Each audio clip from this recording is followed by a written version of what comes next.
Have you ever gone about your daily business doing something you've done for many years before without any problems and suddenly had a massive problem with it?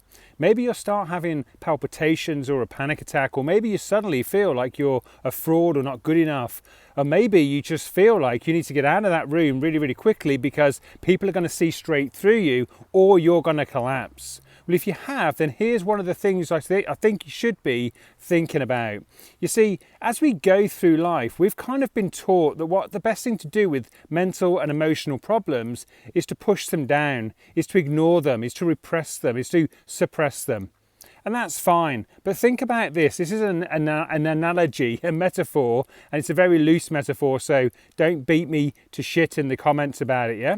Have you ever been to a bachelor's flat? I.e. something I used to live in back in the days.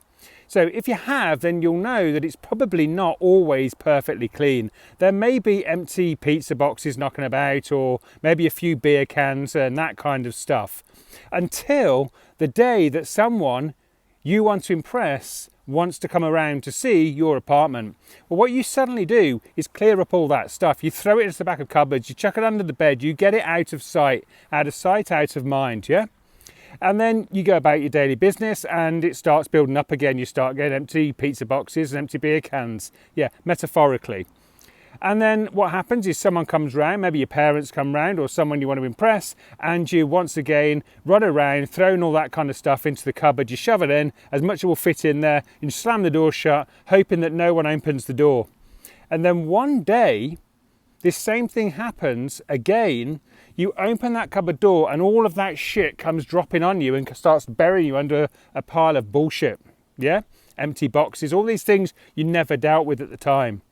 That's exactly what happens if you don't deal with the problems that you're facing as you face them. If you just allow them to accumulate, if you just suppress them and repress them, at some point they're going to come back and bite you on the arse. They're going to come back and fall down on top of you and you won't know why. You'll just think this little thing happened and suddenly everything went wrong. But it wasn't one little thing. It was one little thing stacked up on top of a million little things. As they say, death by 1,000 cuts and all that kind of stuff. So what am I saying? Deal with your shit. Don't let it build up.